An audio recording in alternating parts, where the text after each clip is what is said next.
Ya baik, Bapak Ibu sekalian, insya Allah acara bisa segera kita mulai pagi ini.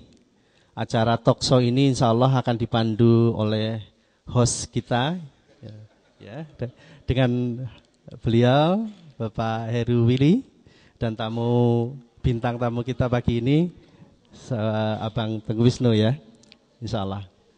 Silakan kepada Bapak Heru, kami persilakan. Bismillah. Assalamualaikum warahmatullahi wabarakatuh. Alhamdulillah, segala puji bagi Allah, Tuhan semesta alam yang telah memberikan kita nikmat. Semoga salam dan salawat selalu tercurah kepada baginda Nabi Muhammad SAW beserta istri-istri beliau, Khadijah, Aisyah, Sofia dan seterusnya. Begitu juga kepada anak cucu beliau, Hasan, Hussein, dan semoga berlanjut juga kepada sahabat-sahabat beliau, Abu Bakar, Umar, Utsman, Ali, dan seterusnya.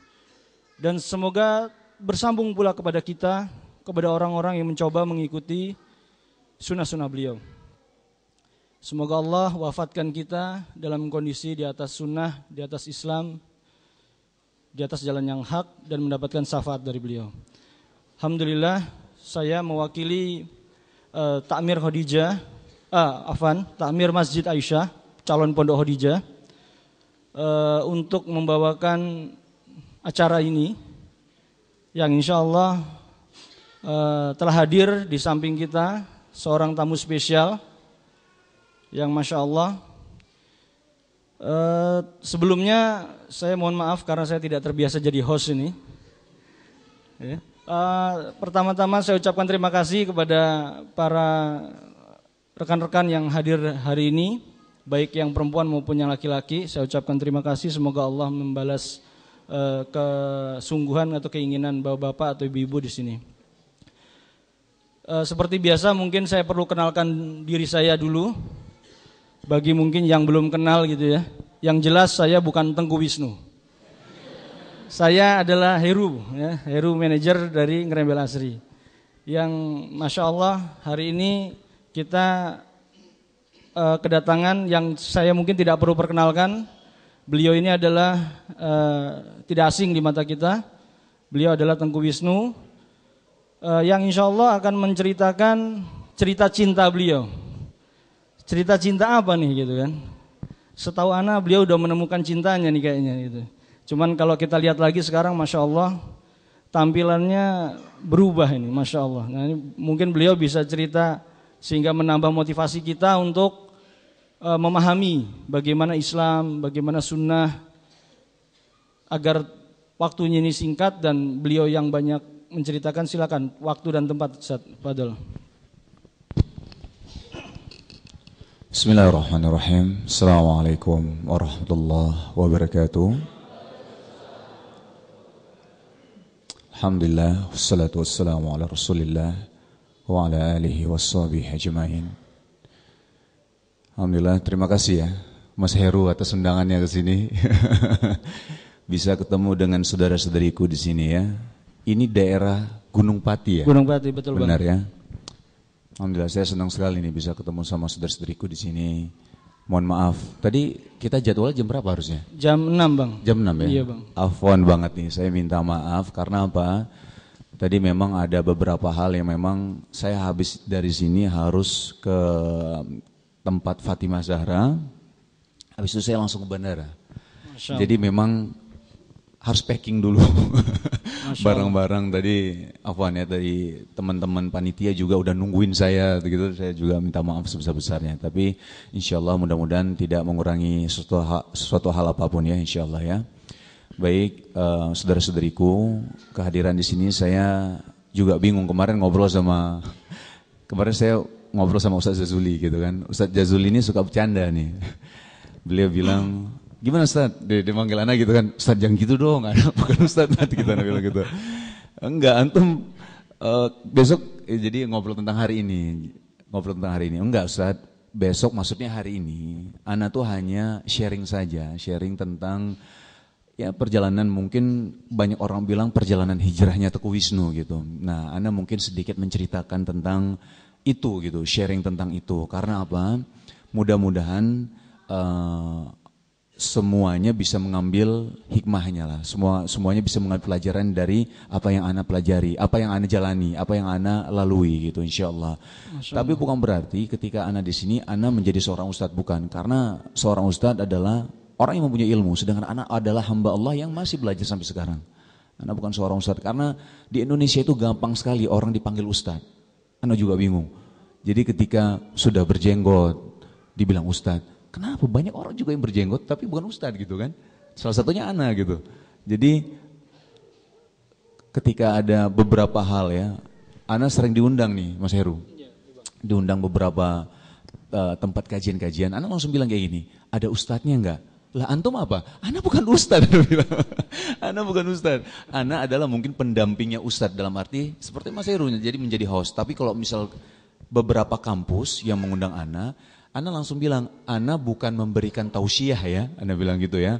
Ana bukan memberikan tausiah, tapi kalau sekedar sharing, apalagi pas memang kalau di kampus-kampus itu kan anak muda, Mas Heru ya. Iya betul. Jadi pas maksudnya kisahnya hijrahnya ana ini memang dilaluinya waktu di masa muda gitu. Dan alhamdulillah masih muda sampai sekarang. Masya Allah. Ya, masih muda ya. Ini jenggot tambah bikin muda loh sebenarnya. Oh, Masya Allah. Jadi alhamdulillah. Jadi kehadiran di sini insya Allah ana akan sedikit sharing ya kepada saudara-saudariku di sini ya. Mudah-mudahan bisa memberikan manfaat untuk semuanya. Baik, saya perkenalan diri dulu sedikit ya. Walaupun Mas Heru sudah bilang tadi saya Teguh Wisnu, tapi sedikit mungkin saya ceritakan tentang kisah, bukan kisah, apa namanya ya. Saya ini lahirnya bukan di Aceh, mungkin. Saudara-saudariku lihat nama saya ini Teguh Wisnu ya. Teguh Wisnu mungkin menebaknya adalah orang Aceh karena ada tekunya ya. Karena ada tekunya. Tapi saya ini campuran antara Aceh dan Jawa. Ya. Aceh ini saya dapatkan dari bapak saya. Bapak saya Teguh juga. Jadi kalau misal di Aceh itu kalau misal Teguh itu anak keturunannya akan jadi Teguh terus. Tapi kalau misal ibu Cut ya. Tapi kalau misal keturunan ibu nikah sama di luar orang Aceh yang nggak ada Teguhnya berarti nggak bisa dipakai Teguh. Karena nasab kita dari bapak gitu, ikut bapak gitu. Jadi kalau saya Teguh, kalau misal cewek dapat Cut gitu ya. Nah, ibu saya orang Jawa Tengah. Ibu saya. Masya Allah. Meleber? Bukan. Bukan orang Gunung Pati, tapi dari Semarang. Ibu saya Jawa Tengah Semarang ya. Jadi saya ini sebenarnya lahirnya bukan di Aceh, saya lahirnya di Jakarta. Lahir di Jakarta tapi dibawa sama bapak saya ke Aceh. Karena bapak dinas di Aceh Mas Heru. Oh gitu ya, Bang. Dinas di Aceh. Jadi saya dari kecil tumbuh kembangnya itu di Aceh. Dari kecil sampai saya kelas 2 SMP. Kelas 2 SMP saya dipindahkan ke Jakarta, kelas 3 SMP ya. Kelas 3 SMP saya dipindahkan ke Jakarta. Dipindahkannya itu memang alasannya karena pendidikan. Jadi orang tua saya menganggap pendidikan di Jakarta itu lebih baik daripada pendidikan saya di Aceh. Dan saya di Aceh memang tinggalnya bukan di kotanya, bukan di ibu kotanya Nanggro Aceh Darussalam itu Banda Aceh. Tapi saya bukan di Nanggro Aceh bukan di Banda Acehnya, tapi di Kabupaten Pidi. Itu perlu waktu 2 jam. Kita naik gunung dulu, turun gunung, akhirnya nyampe daerah saya. Ya belum kota, ya kota lah, tapi ya Kabupaten Pidi ya di sana ya. Nah. Sewaktu pindah ke Jakarta, saya memang awalnya itu disuruh untuk sekolah ya. Tapi nggak taunya nih anak ini, saya maksudnya, malah jadi pemain sinetron ya. Malah jadi pemain sinetron. Itu memang ceritanya cukup panjang sebenarnya. Kalau saya cerita mungkin perlu waktu 2 jam mungkin Mas. Kisah menuju pemain sinetronnya. Oh, gitu. Masya Allah, Masya Allah. Tapi kita lewatin deh. Kita skip ya. Sampai akhirnya saya menjadi pemain sinetron. Inti yang saya mau ceritakan adalah bagaimana sih kok tiba-tiba berubah gitu ya. Betul. Kok tiba-tiba berhijrah. Jadi ini awalnya memang diawali dari perasaan kalau anak muda bilang di sini tahu kata-kata galau nggak ya? Wah, tahu. Oh, berarti gaul semua di sini ya? Galau. Gaul semua, Masya Allah. Ini sebelum dilanjutkan, Bang. Ini Iya. para akhwat ini katanya ada yang sampai nggak bisa tidur, Bang. Kenapa? Ini Minum kopi? untuk menunggu ini, Bang. Oh, untuk menunggu ini. Masya Allah ini, Bang. Silakan, Bang. Silakan. Iya. Karena minum kopi kebanyakan. Oh gitu ya, Masya Allah. Apalagi kopi Aceh, susah tidur loh. Kopi Aceh tuh Masya Allah. Saya sampai masuk angin waktu itu, Mas Heru. Minum kebanyakan kopi Aceh, masuk angin. Aduh, ya Allah. Apalagi belum makan ya. Iya, Masya Allah. Keras sekali itu kopi Aceh. Nah, Galau tadi, Bang. galau ya, galau. Perasaan ini saya alami ketika waktu main sinetron. Memang waktu itu sudah lewat Cinta Fitri, sudah lewat Mas Heru. Cinta Fitri tahu ya, Bapak Ibu? Kayaknya penggemar sinetron Cinta Fitri ini. Jadi waktu itu Cinta Fitri sudah, kalau tidak salah sudah selesai. Nah, perasaan ini kenapa muncul? Perasaan ini adalah munculnya ketika saya berpikir sama perkataan orang lain ya. Waktu itu saya pernah komunikasi sama orang ya, pernah ngobrol sama orang. Orang tersebut bilang bahwa sumber kebahagiaan di dunia itu adalah uang, gitu ya. Masya Allah. Jadi saya lupa orang tersebut siapa, saya lupa. Cuma waktu itu pernah ada komunikasi seperti itu. Jadi sumber kebahagiaan di dunia itu adalah uang. Kita ini bisa bahagia kalau banyak uang, gitu. Dan itu yang pernah saya yakinkan dulu, gitu. Pernah saya yakinkan dulu bahwa memang kita hidup di dunia ini ya harus cari uang sebanyak-banyaknya. Harus cari uang sebanyak-banyaknya agar apa? Agar bahagia gitu. Agar bahagia. Dan itu saya lalui dan saya yakinkan itu. Berhari-hari, bertahun-tahun ya, saya lalui seperti itu. Cari uang terus, main sinetron terus. Sampai banyak hal yang memang kewajiban-kewajiban saya sebagai seorang muslim itu saya tinggalkan. Hal yang simpel sekali lah.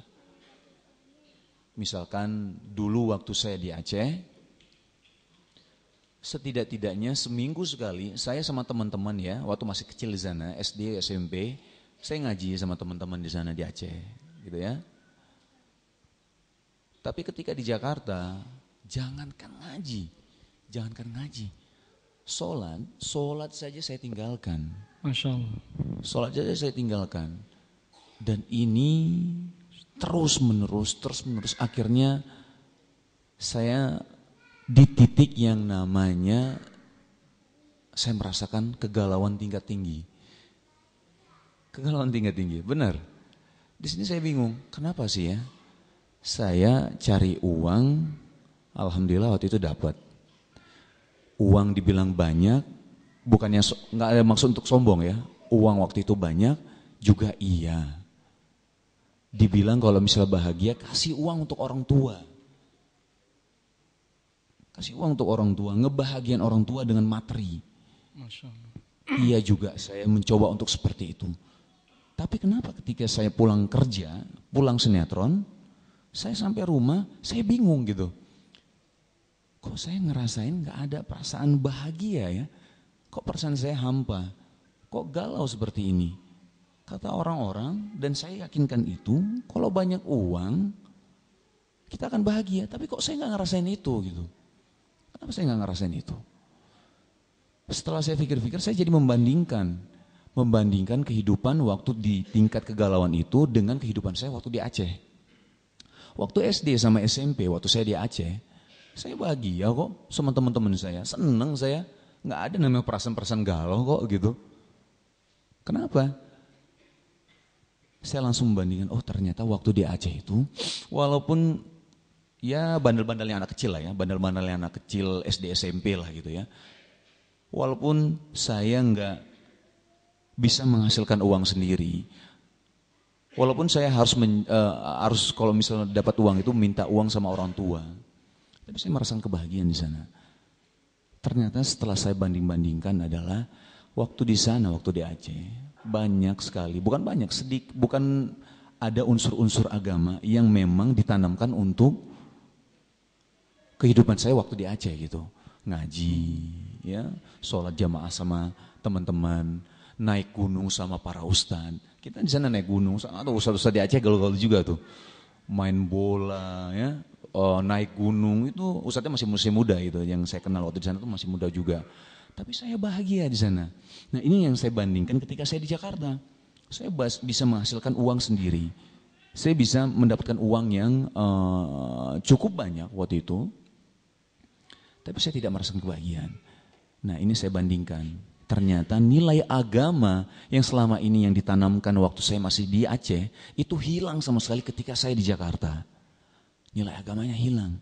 Jangankan ngaji, sholat aja sama sekali enggak. Bayangkan.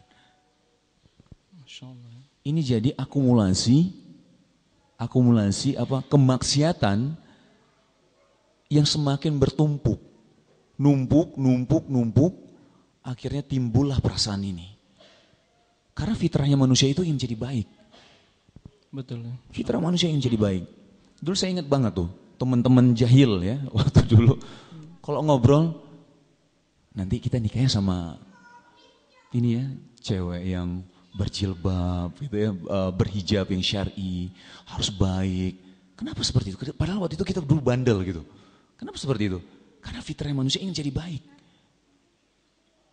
Banyak juga yang bilang kayak gini, ya udahlah bandel dulu lah kita nih. Nanti waktu tua kita tobat ya. Kenapa ujung-ujungnya itu pinginnya tobat gitu, pinginnya jadi baik. Nah ini yang saya rasakan juga waktu itu, walaupun belum menjadi tua, tapi saya muncul perasaan seperti ini.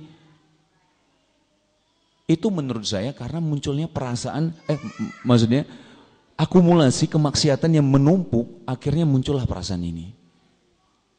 Itu yang pertama ya. Perasaan galau akibat saya membandingkan kehidupan saya di Aceh sama kehidupan saya di Jakarta. Itu yang pertama.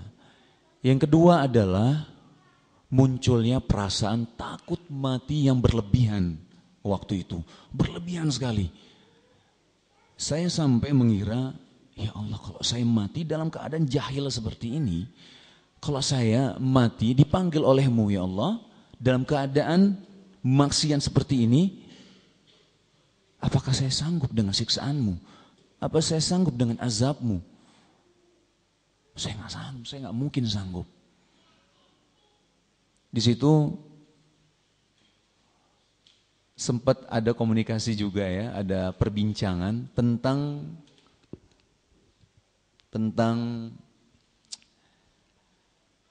kalau mau tobat itu nanti aja, tobat waktu tua saja. Jadi ada yang ngomong seperti ini, waktu itu ngobrol sama saya.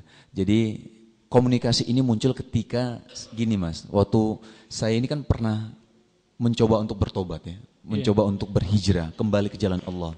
Tapi ternyata tobatnya itu nggak berhasil, hanya bertahan. Tahu nggak, bapak-bapak, Mas tahu nggak saya bertahan berapa lama waktu itu? Saya sempat sadar, akhirnya kembali lagi ke jalan yang tidak baik gitu. Tahu nggak Mas berapa lama? Ada yang tahu nggak kira-kira? Berapa lama? 3 tahun, kelamaan Mas. 3 tahun kelamaan. Ada yang tahu nggak berapa lama? Berapa? Masya Allah. Itu kok antum kok bisa menerawang kayaknya. Seminggu bener banget. Oh Masya Allah. Cuman seminggu bertahannya.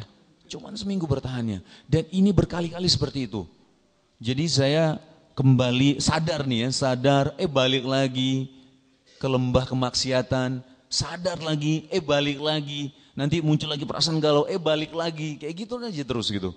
Bolak-balik tobat, bandel, kayak gitu terus. Sampai akhirnya di satu titik saya merasakan harus benar-benar berhijrah nih. Harus kembali ke jalan Allah. Sampai teman ngomong kayak gini sama saya. No, lo santai aja kali No. Kalau mau ngaji aja udah. Kalau mau sholat aja. Kalau mau maksiat ya udah gak apa-apa, santai aja gitu. Jadi jangan kayak lo sadar tiba-tiba lo jadi kayak ustadz. Masya Allah. Jadi digituin Mas. Jadi kalau misalnya mau berubah udah santai aja, gak usah terlalu ekstrim. Digituin saya. Karena memang ya wajar mungkin dia ngomong seperti itu. Karena waktu itu saya bolak-balik gitu.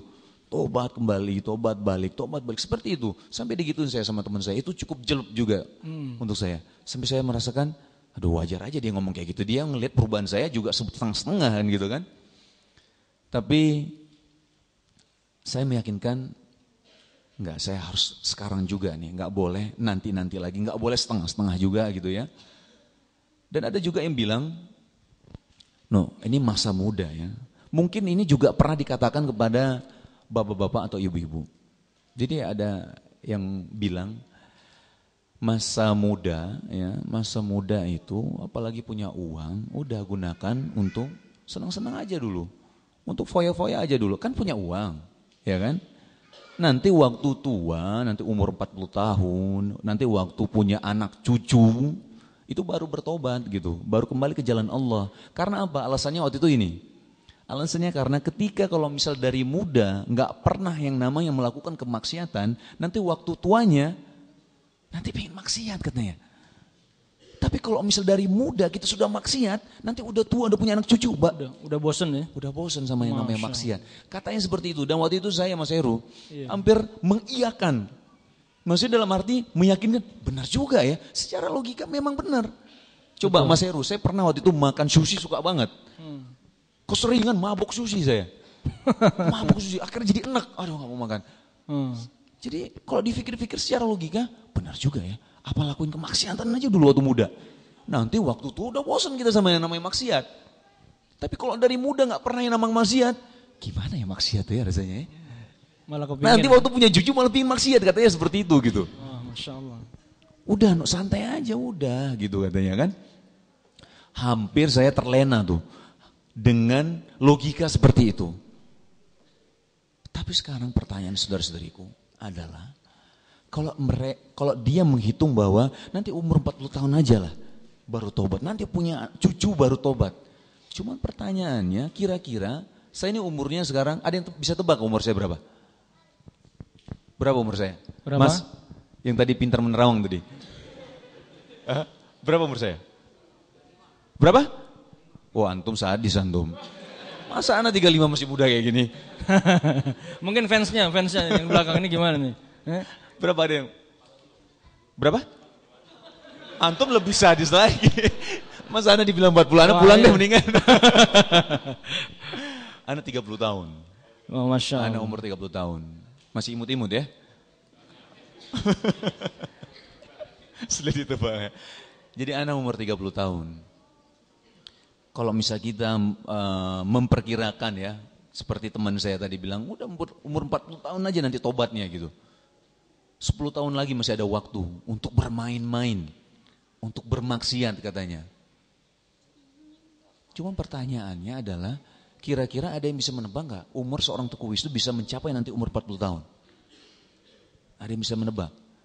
Ada yang bisa menjaminkan umur seorang Teguh Wisnu akan bisa sampai umur 40 tahun? Gak ada yang bisa menjaminkan. Gak ada. Oke, jangan 40 tahun, 35 tahun deh, 5 tahun lagi tuh. Kira-kira umur saya bisa sampai 35 tahun gak? Gak ada juga yang bisa menjamin sampai 30 tahun. Ataupun tahun depan, ataupun besok, ataupun pulang dari sini, gak ada yang bisa menjamin umur saya masih bisa ketemu dengan istri saya atau enggak. Gak ada yang bisa menjamin. Karena hanya Allah Ta'ala yang tahu umur kita sampai kapan. Dan bukan hanya saya. Bapak-bapak dan ibu-ibu sekalian. Gak ada yang bisa menjamin umur bapak-bapak dan ibu-ibu juga. Gak ada yang bisa menjamin bapak-bapak dan ibu-ibu pulang dari sini bisa ketemu dengan keluarga bapak dan ibu juga.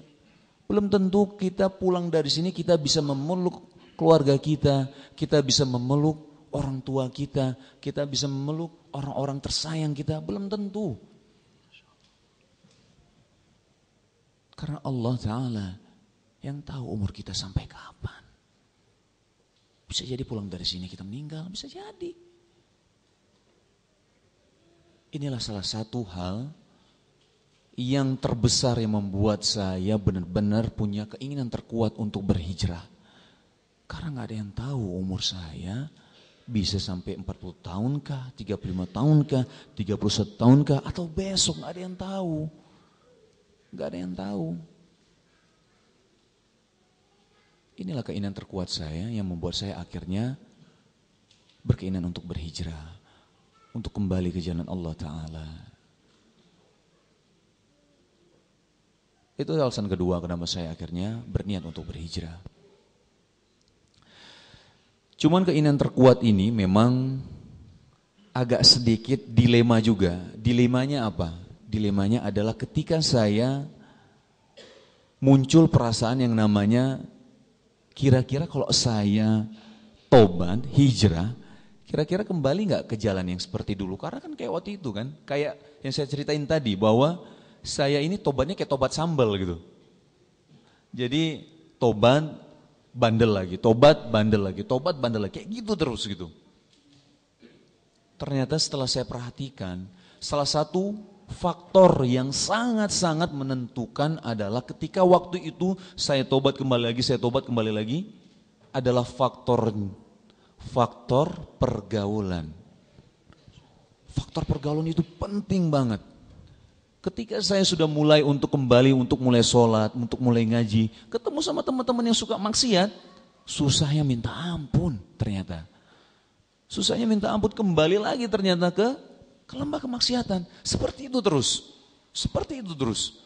Imannya belum mantap, masih naik, ya sampai sekarang juga iman naik turun.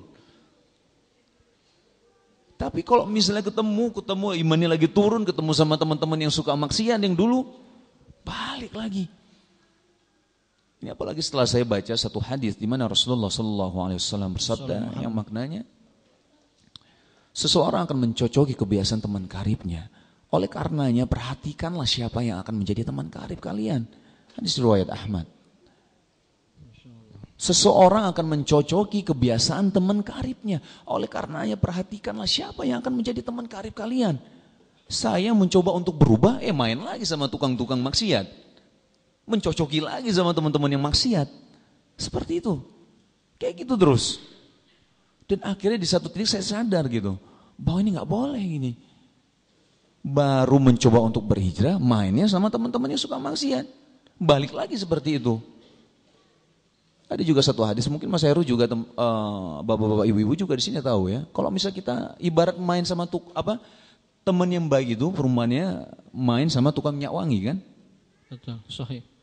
Kalau kita main sama tukang minyak wangi, kita wangi kita. Enak gak wangi? Enak wangi. Kalau main sama teman yang tidak baik, perumpamannya sama tukang pandai besi. Kalau tukang pandai besi bau apa kita? Bau gosong ya? Iya. Bau asap ya? Bau asap, bau arang, bau gosong. Kebakar. Masih mending kebakar di dunia. Gimana kebakar di akhirat? Nauzubillah min zalik. Gak ada yang bisa menahan azab Allah. Gak ada satupun kita di sini. Jangankan di akhirat dunia juga kita gak ada yang mampu. Saya pernah membaca satu ini, Mas Heru ya, tafsir Ibnu Katsir tentang menahan azab Allah. Masya Allah. Jadi waktu itu Rasulullah SAW ya mengunjungi seseorang yang sedang sakit parah sekali. Terus Rasulullah bertanya, apa yang sudah kau minta kepada Allah Ta'ala? Terus orang tersebut bilang, ya Rasulullah, kalau misal saya dikenakan azab nanti maksudnya ya, setelah dia meninggal, mendingan sekarang aja dikasih azabnya gitu. Rasulullah mengatakan, subhanallah, engkau tidak akan mampu menahan azab Allah, baik di dunia ataupun di akhirat gitu. Kenapa engkau tidak mengucapkan doa sapu jagat apa? Rabbana atina fid dunya hasanah wa fil akhirati hasanah wa qina azabannar. Kenapa kau tidak mengucapkan itu gitu? Akhirnya orang sakit tersebut membaca doa itu, alhamdulillah sembuh. Jadi intinya adalah memang kita tidak akan mampu menahan azab Allah, baik di akhirat ataupun di dunia. Gak akan ada yang mampu. Terus yang mengarahkan siapa bang? Yang mengarahkan? Yang mengarahkan antum seperti ini kalau cari sendiri atau gimana bang? Awal mungkin sendiri ya Mas Heru ya. Awalnya itu memang rasa penasaran ya, rasa penasaran. Pertama sih awalnya memang niatnya untuk pingin menjadi baik aja, itu aja intinya. Pengen jadi baik, otomatis kan jadi ngaji, jadi belajar, jadi mencoba untuk datang ke kajian-kajian Islam gitu ya. Mencoba untuk seperti itu gitu. Nah setelah di kajian-kajian Islam itu akhirnya bertemu sama teman-teman kan, sama teman-teman.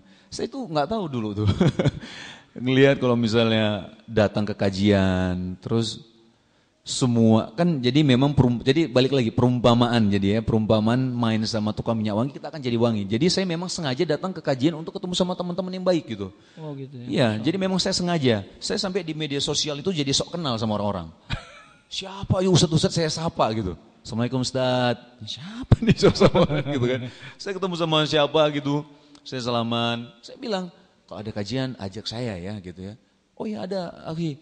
Oh, ada satu kejadian lucu jadi waktu itu saya diajak, saya kenal sama satu orang. Saya bilang, akhi, kalau misalnya ada kajian ajak saya pengen ngaji nih, pengen belajar gitu kan.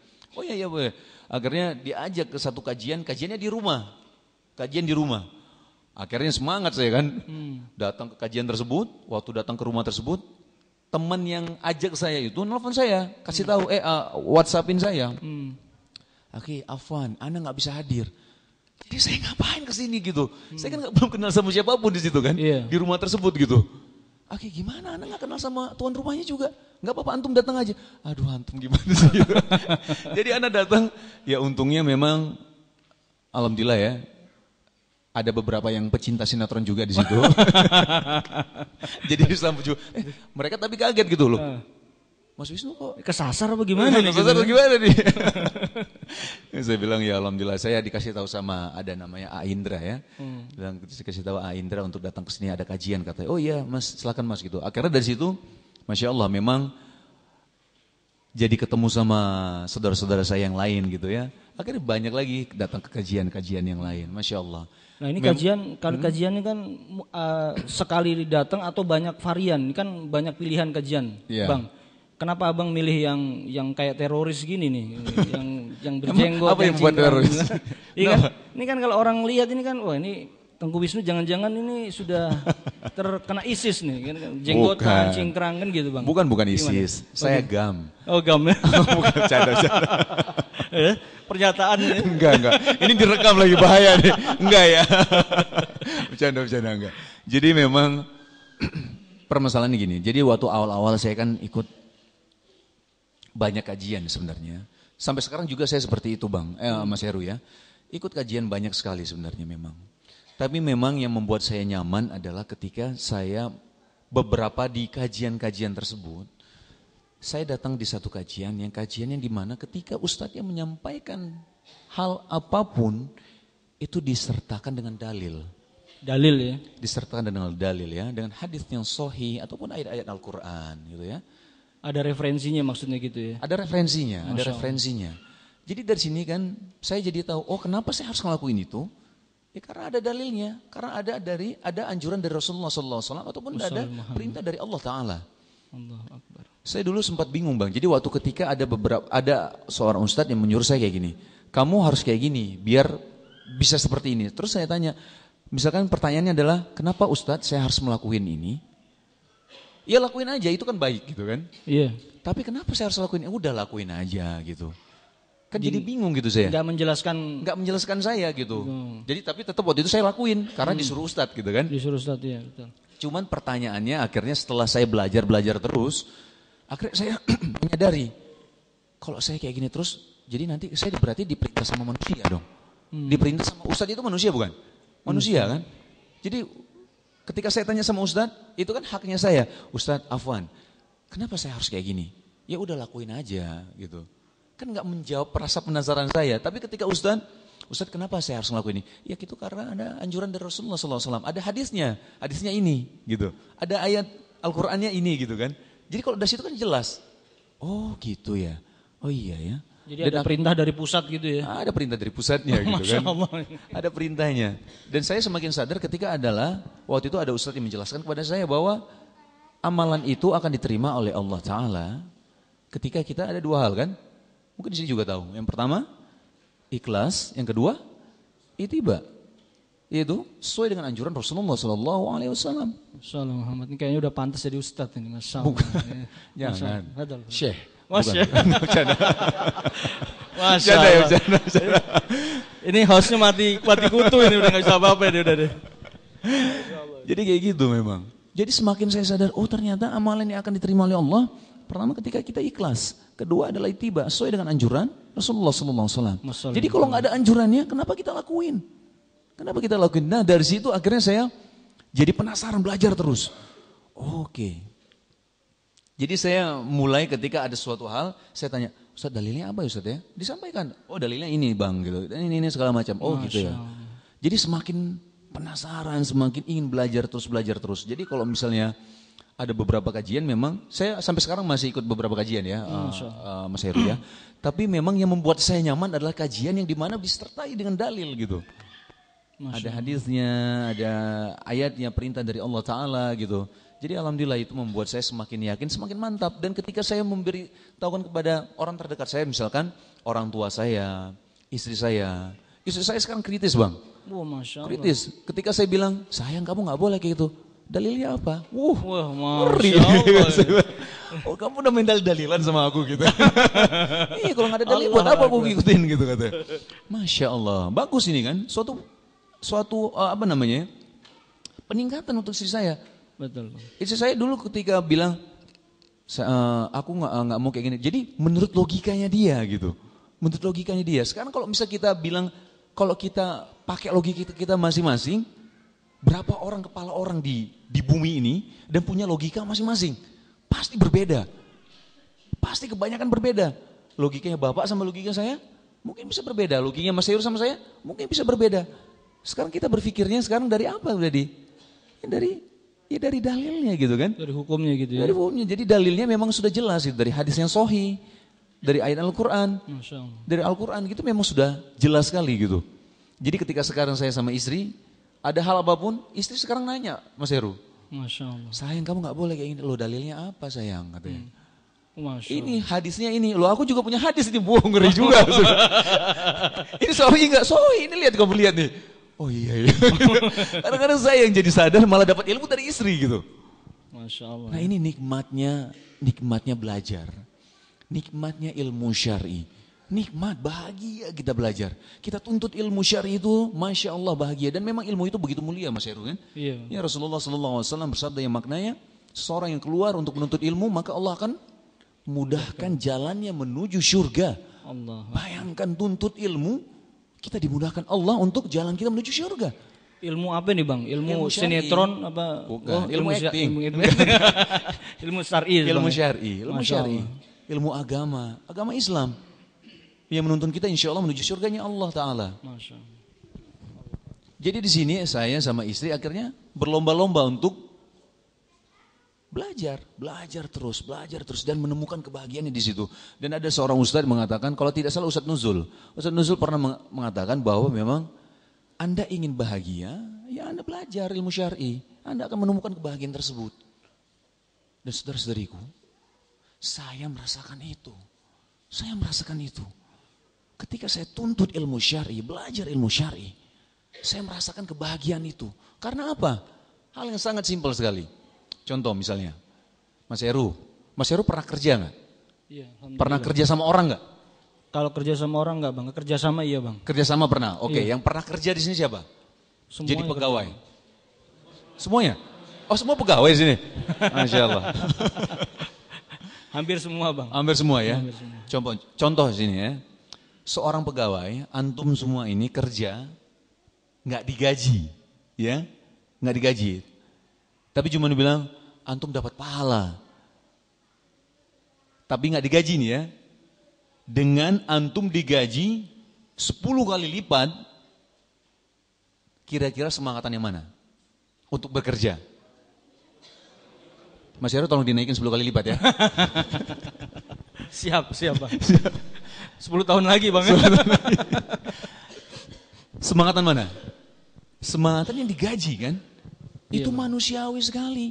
Sekarang simpelnya adalah sama seperti ibadah gitu Mas Heru. Sekarang ana melakukan ibadah, tapi tidak tahu ganjarannya apa. Kira-kira semangat gak? Nggak tahu, nggak semangat lah. Ana coba bilang, kalau misalnya saya nelfon saya dapat pahala, saya telepon terus gitu, ya kan? Asal ada dalilnya gitu kan. Tapi sekarang kalau misalnya saya melakukan suatu hal, tapi tidak ada ganjarannya apapun, buat apa saya lakuin gitu? Buat apa saya lakuin? Kita banyak hal yang harus kita lakukan di dunia ini kan gitu kan. Tapi kalau misal ibadah-ibadah yang memang tidak ada anjuran, buat apa kita lakukan gitu. Nah inilah yang jadinya saya semakin semangat untuk beribadah. Karena apa? Ada ganjarannya. Contoh yang simpel adalah ketika bertemu seseorang. Ya ketemu seseorang, kita ucapkan Assalamualaikum Mas Heru apa kabar gitu kan. Gugur dosa-dosanya katanya gitu. Kan ada hadisnya itu. Semakin enak ketemu orang, Assalamualaikum. Ketemu sama orang. Enak kita bisa berkenalan sama saudara-saudara kita. Dosa kita gugur. Dulu waktu itu saya suka kalau misalnya ada orang saudara ya atau teman sakit gitu ya. Saya tanya dulu tuh, sakitnya di mana, rumah sakit mana. Kalau jauh kayaknya saya capek pengen ke sana gitu kan. Kalau jauh. Tapi sekarang kalau misalnya masih bisa dijangkau ya, walaupun jauh, insya Allah saya akan mengunjungi. Gitu ya, karena keutamaan untuk menjenguk orang sakit kan begitu luar biasa dan itu hak orang muslim, hak seorang muslim gitu. Yang sedang sakit ya. Kalau sakit dikunjungi kan, menjenguk orang sakit itu hak saudara kita gitu. Itu tahu dari mana? Dari ilmu juga, belajar juga gitu. Jadi semangat kita untuk datang menjenguk saudara-saudara kita yang sakit. Dapatnya dari apa? Dari ilmu juga gitu. Kalau dulu saya mikir dulu, sakitnya di mana? Rumah sakit ini, aduh jauh dari rumah saya. Oh, brother ya cepat sembuh lah. Udah gitu aja gitu. Masya Allah. Kalau tahunya insya Allah jadi semangat untuk datang. Karena ilmu lagi, balik lagi karena ilmu lagi. Ilmu ini penting sekali Mas Heru. Penting sekali. Kemuliaan sebuah ilmu itu begitu luar biasa. Dulu waktu itu saya diceritakan sama Ustadz siapa saya lupa. Cuman para ulama terdahulu itu kalau misalnya untuk untuk menuntut ilmu itu mereka berkorban begitu luar biasa. Kita membayangkan kalau sekarang aja kalau misalnya ada kajian-kajian yang memang agak jauh, mungkin kita berpikir gitu ya, Mas Heru ya. Kalau dulu para ulama terdahulu untuk menuntut ilmu saja sampai menjual rumahnya. Bayangin, Masya Allah luar biasa sekali ya. Makanya dengan keseriusan para ulama terdahulu ya, Mas Heru, itu ilmunya kayak nempel gitu ya. Nempel di kepalanya. Kita sekarang suka datang dan pergi ya. Datang dan pergi. Mungkin karena keseriusan ini juga mungkin. Allah alam ya. Allah alam.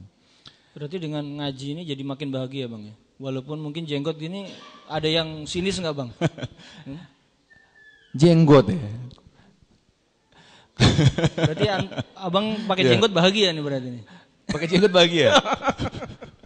Insya Allah. Kalau ini kan memang ada anjurannya juga dari Rasulullah SAW. Oh gitu kan? Bang, Masya Allah. Potonglah kumismu dan biarkanlah jenggotmu kan. Jadi memang ada anjurannya juga dari Rasulullah SAW. Tapi memang ada beberapa perbedaan ya Mas Heru ya. Kalau misal soal jenggot ini ya, ada beberapa perbedaan dari para ustadz atau para ulama memang soal perbedaan jenggot gitu ya.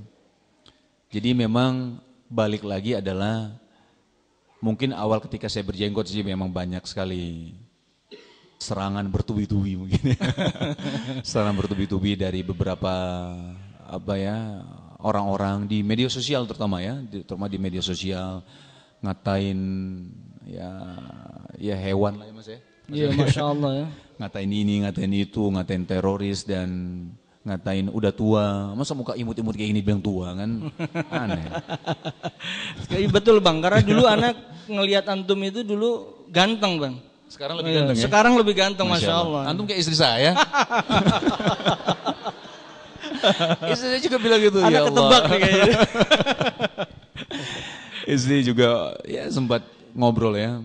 Sedih saya kalau misalnya ada istri pernah bikin istri lucu nih. Jadi memang waktu itu ketika adalah saya suka dikatain ya Mas Heru ya di media sosial tuh berapa kali bilang kayak kambing lah, kayak orang apalah segala macam, kayak orang tua segala macam dikatain.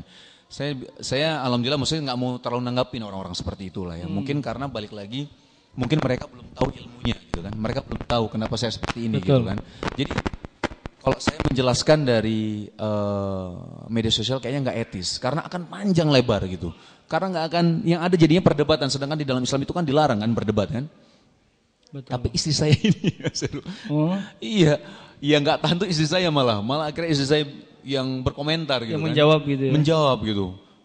Oh segala macam ya, banyak sekali lah. Akhirnya jadi debat panjang gitu. Akhirnya saya kasih tahu ke istri, buat apa kamu komentar sama orang-orang seperti ini? Udah biarin aja lah gitu. Ini sebenarnya orang-orang baik nih yang mencela saya nih, saya bilang gitu kan. Iya, mencela aku ini orang baik. Loh, kenapa kata dia? Loh, sekarang kalau misal orang mencela, ya mungkin juga udah tahu. Kalau misal orang mencela, dosanya kita akan dikirim ke mereka kan? Iya. Menanggung dosa antum gitu maksudnya ya. Kenapa? Dia mau menanggung dosa antum nampung gitu. Dosanya ana gitu kan. Sedangkan pahala-pahala dia ditransfer ke ana. Sekarang pertanyaannya adalah orang baik gak kayak gitu?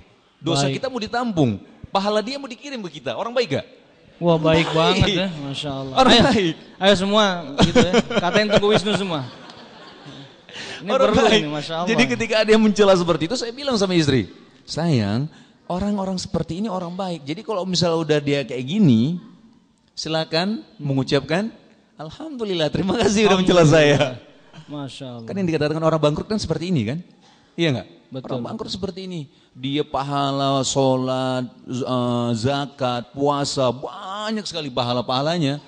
Tapi dia menzolimi orang lain. Dia menyakiti hati orang lain.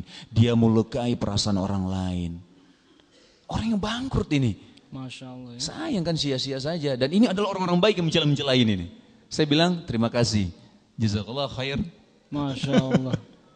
Ya, terima kasih atas celaan ini. Insya Allah mudah-mudahan pahala antum ke ana, dosa anak ke antum. Gitu. Masya Allah. Jadi anggap santai aja kalau misalnya orang-orang yang menghina, mencaci. Tapi memang manusiawi lah Mas Heru ya. Kadang-kadang ada muncul perasaan apa?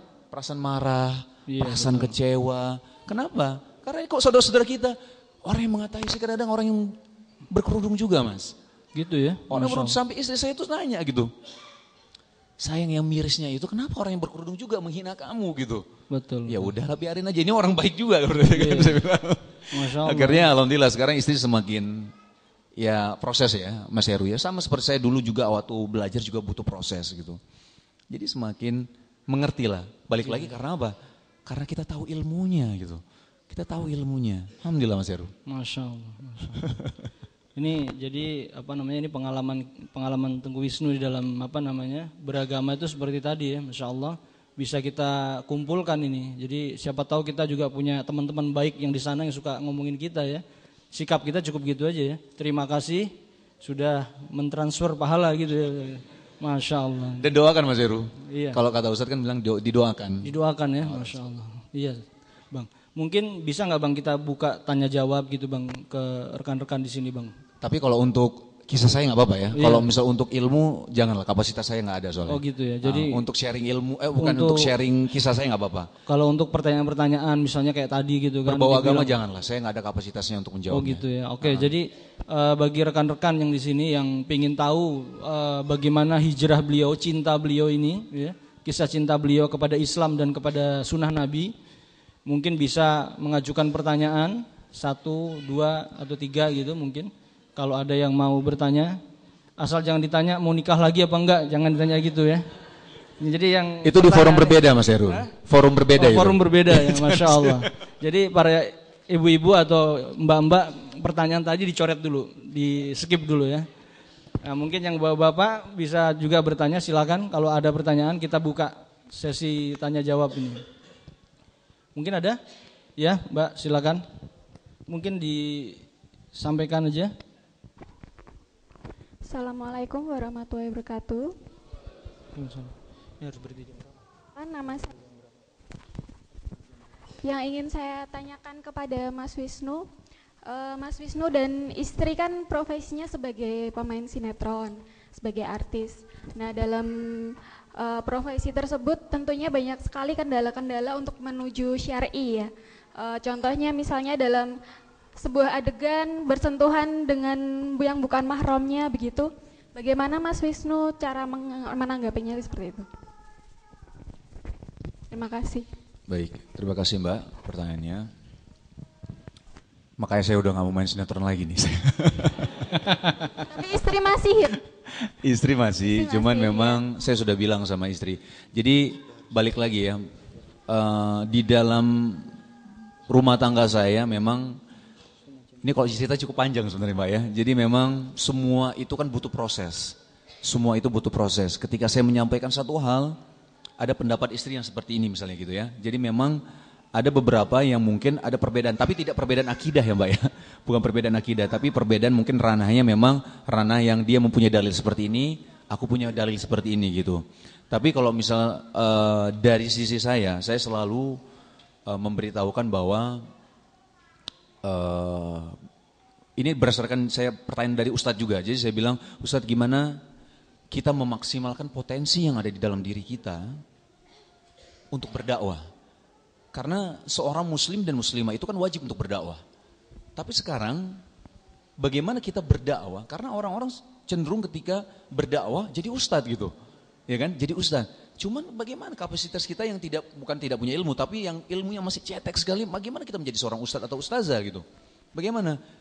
Ternyata memang di balik itu semua, kita semua itu punya potensi untuk berdakwah. Dengan potensi yang kita miliki masing-masing. Contoh yang simpel. Kajian misalkan kita ngundang seorang ustadz lah ya. Ngundang seorang ustadz yang keilmuannya kita sudah tidak ragukan lagi gitu. Kita undang.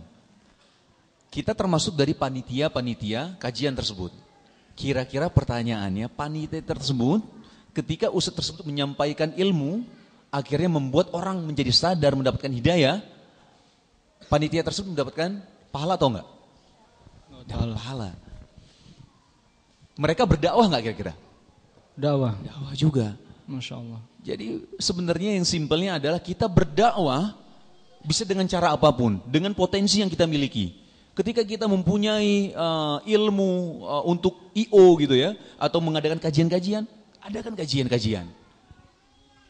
Insya Allah kita akan mendapatkan pahala ketika ustadz menyampaikan ilmu syar'inya. Iya kan? Nah sekarang pertanyaannya adalah, saya bilang sama ustadz, ustadz, Afwan, anak ini pingin juga berdakwah, tapi gimana caranya gitu. Ustadz mengatakan hanya, ambil program-program yang bermanfaat. Ketika manfaatnya besar, ambil program tersebut. Tapi ketika ada program yang tidak bermanfaat, dalam arti mudaratnya lebih besar, jangan diambil program tersebut. Karena ketika mudaratnya besar, antum dosa dan antum menyebarkan dosa ke orang lain. Masya Allah. Kalau misal orang tersebut akhirnya mengikuti, ya kita ikut dosa juga nanti takutnya kan. Allahu a'lam, tapi kita bisa jadi ikut dosa juga gitu. Karena kita menyebarkan dosa tersebut gitu. Jadi ketika anak saya tanya ya sama ustaz tersebut bilang, ketika ada program, lihat program tersebut. Manfaatnya lebih besar atau mudaratnya lebih besar? Manfaat yang besar, ambil program tersebut. Tapi ketika mudaratnya lebih besar, jangan ambil program tersebut. Nah kalau sinetron, saya sebelum berhenti main sinetron ya, karena sampai sekarang ketika ada tawaran-tawaran sinetron, ada beberapa yang saya ajukan syarat-syaratnya.